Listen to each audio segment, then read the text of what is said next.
لا حول ولا قوة إلا بالله العلي العظيم. أعوذ بالله السميع العليم من الشيطان اللعين الرجيم. بسم الله الرحمن الرحيم. الحمد لله الذي هدانا لهذا وما كنا لنهتدي لولا أن هدانا الله.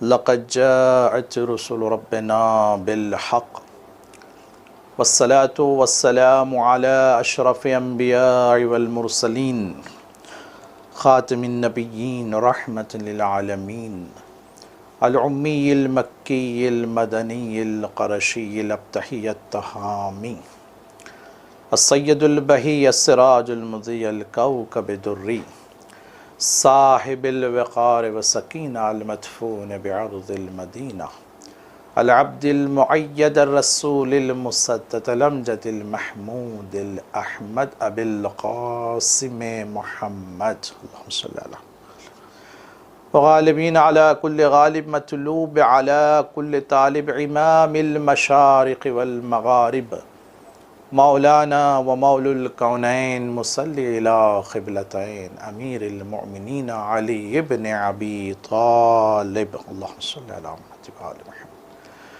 وأهل بيته طيبين الطاهرين المعصومين والمظلومين ولعنة الله على أعدائهم أجمعين من الآن إلى قيام يوم الدين. أما بعد فقد قال الله تبارك وتعالى في محكم كتابه المجيد وفرقانه الحميد وقوله الحق. بسم الله الرحمن الرحيم. شهر رمضان الذي أنزل فيه القرآن هدى للناس وبينات من الهدى والفرقان. صدق الله العلي العظيم. ناظرین محترم، بارک رمضان کی عظمت کے عنوان سے آپ کے سامنے پیش کیے جا رہے ہیں. نوجوانوں کے لیے کام کر رہی ہے اور اپنا پیغام، دینی پیغام ملت اور قوم کو بیان کیا جا رہا ہے تاکہ ان کو علمی استفادہ کیا جائے. اسی عنوان سے چونکہ ایام ماہ مبارک رمضان کے ہیں، اور تو میں نے عنوان عظمت ماہ مبارک رمضان اور آپ کے سامنے پیش کرنے ہیں. سب سے پہلے تو ماہ مبارک رمضان، خود لفظ رمضان قرآن مجید میں اللہ تبارک و تعالیٰ نے بیان کیا ہے کہ شہر رمضان الذی انزل فیہ القرآن، ماہ رمضان جس میں نازل کیا گیا ہے قرآن کو. رمضان جو مشتق ہوا ہے رمز سے، جس کے معنی یہ ہے کہ سورج کی جو تپش ہے جو جلائی دی جاتی ہے، یعنی اس ماہ میں گناہوں کو جلا دیا جاتا ہے. جس طریقے سے سورج کی تپش جلا دیتی ہے، اسی طریقے سے اس ماہ میں وہ بندگان جو گناہ گار ہے، اللہ اپنی رحمت اور عظمت کے سے ان گناہ گاروں کے گناہوں کو جلا دیتا ہے. اور یہ مہینہ ایسا مہینہ ہے کہ جس کی عظمت قرآن کی نزول کی وجہ سے ہوئی ہے. ماہ مبارک رمضان روزوں کے لیے اہم سے عظمت نہیں پایا ہے، بلکہ نزول قرآن کی وجہ سے ماہ مبارک رمضان کی عظمت جو ہے دگنی ہو گئی ہے. چونکہ یہ وہ مہینہ ہے جس میں خالق اپنے مخلوق سے، یعنی معبود اپنے عبدوں سے رابطہ قائم کیا ہے، گفتگو کرنا چاہتا ہے. اللہ اپنے بندوں سے گفتگو کرنا چاہتا ہے. شاید یہی وجہ ہے کہ اللہ نے ماہ مبارک رمضان میں ہی وہ آسمانی کتابیں سب اسی ماہ میں نازل ہوئی ہے، چاہے وہ توریت ہو، چاہے وہ زبور ہو، چاہے وہ انجیل ہو، چاہے وہ قرآن ہو. اور قرآن کے لیے یہ اہتمام کیا خداوند عالم نے کہ اللہ رب العزت کا ارشاد ہے اِنَّا أَنزَلْنَاهُ فِي لَيْلَةِ الْقَدْرِ، ہم نے اس قرآن کو لیلۃ القدر میں نازل کیا ہے. وَمَا أَدْرَاكَ مَا لَيْلَةُ الْقَدْرِ، تم کیا جانتے ہو کہ لیلۃ القدر کیا ہے. تو عزیزو، یہ وہ ماہ ہے جس میں قرآن کا نزول ہوا ہے، اور ساتھ ہی ساتھ آپ جیسے کہ روایتوں میں ہے کہ لِكُلِّ شَيْءٍ رَبِيعٌ رَبِيعُ الْقُرْآنِ شَهْرُ رمضان، ہر شے کے لیے ایک بہار ہوتی ہے، اور بہار قرآن کیا ہے؟ ماہ مبارک رمضان ہے۔ اس مہینے میں جو ہے زیادہ قرآن کی تلاوت کی جاتی ہے، جس طریقے سے ہم مومنین کے درمیان بہار اذاں ماہ محرم ہے، اسی طریقے سے قرآن مجید کی تلاوت ماہ رمضان میں کی جاتی ہے۔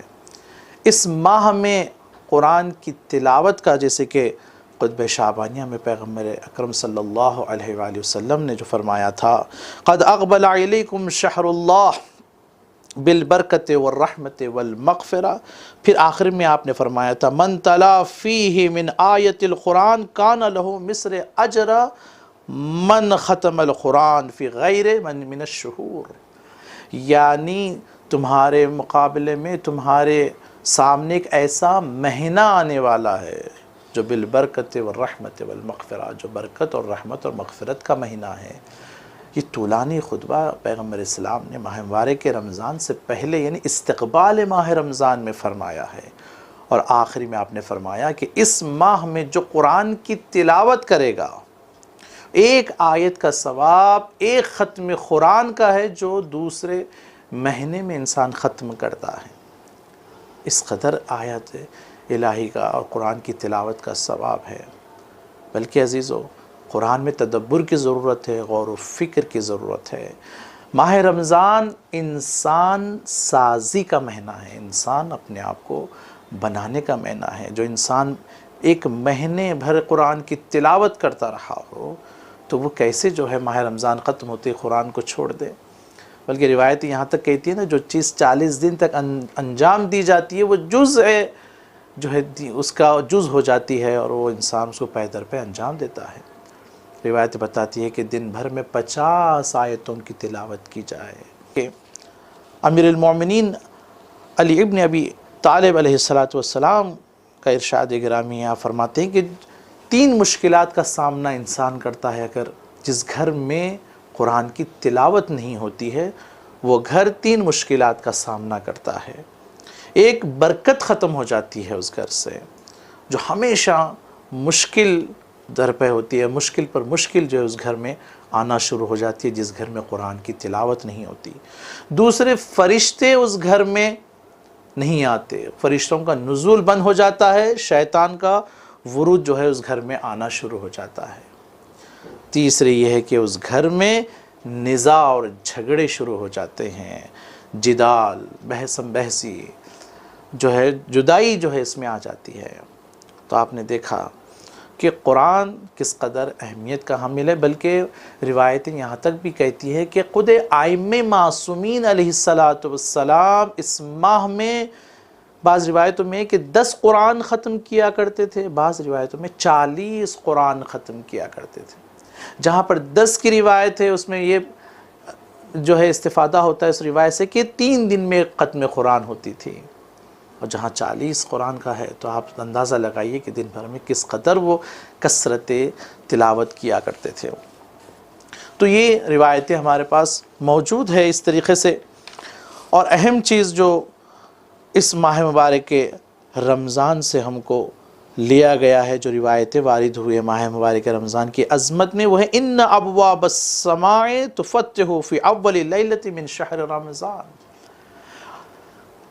آسمان کے دروازے کھول دیے جاتے ہیں ماہ مبارک رمضان میں، تفتح کھول دیے جاتے ہیں اول اللیل سے۔ اور یہ بھی کہا گیا ہے نا کہ ماہ مبارک رمضان کی 30 دنوں کو 10 عشرے میں تقسیم کیا گیا ہے۔ پہلا جو ہے رحمت کا ہے، دوسرا مغفرت کا ہے، تیسرا جو ہے نجات از جہنم ہے، نجات از جہنم ہے۔ بلکہ ان آخری دن جو یہ ایام چل رہے ہیں، حضور اکرم صلی اللہ علیہ وآلہ وسلم یہ 10 راتوں کو اپنے بستر کو جم کر دیتے تھے، تھکے شبا جو اللہ کی راز و نیاز میں اور مناجات میں اور قرآن کی تلاوت میں گزارے۔ 1 سال ایسا آ گیا کہ جنگ بدر ماہ مبارک رمضان میں واقع ہوئی، تو پیغمبر نے سال دیگر جب آیا ہے ماہ مبارک رمضان تو آپ نے 20 دن جو ہے نا اعتکاف کیا ہے، یعنی یہ 10 روز آپ مسلسل 10 دن جو ہے اعتکاف کیا کرتے تھے۔ ہم کو اس راتوں کی اہمیت کو جاننا چاہیے، اس کی برکتوں سے ہم کو آشنا ہونا چاہیے اور اللہ سے دعا مانگنی چاہیے، کیونکہ امیر المومنین علیہ السلام کا ارشاد گرامی ہے علیکم فی شہر رمضان بکثرت الاستغفار والدعا۔ علیکم یعنی گویا تم پر واجب ہے ماہ مبارک رمضان میں استغفار کرو اور کثرت سے دعا مانگو۔ البتہ میں نے ایک روایت دیکھی ہے کہ تلاوت قرآن سے افضل ترین شے دعا مانگنا ہے۔ دعا اللہ، کیونکہ ادعونی استجب لکم، خداوند عالم فرما رہا ہے تم دعا مانگو میں تمہاری دعاؤں کو مستجاب کرنے والا ہوں۔ گویا اب یہ ماہ درمیان میں ہے، دعاؤں کا مہینہ ہے، استغفار کا مہینہ ہے، زیادہ کثرت سے استغفار کیا جائے اور قرآن کی تلاوت کی جائے، سامعۃ قرآن، اور وہی انسان کامیاب ہے جو قرآن سامت کے ساتھ ساتھ قرآن ناطق کی بھی معرفت رکھے۔ فاؤنڈیشن کے نوجوانوں کو کامیابی و کامرانی عطا فرما، ان کے مقاصد کو پروردگارہ جو مقاصد شرعی ہے پروردگارہ ان سب میں کامیابی عطا فرما، ان کی توفیق فرما۔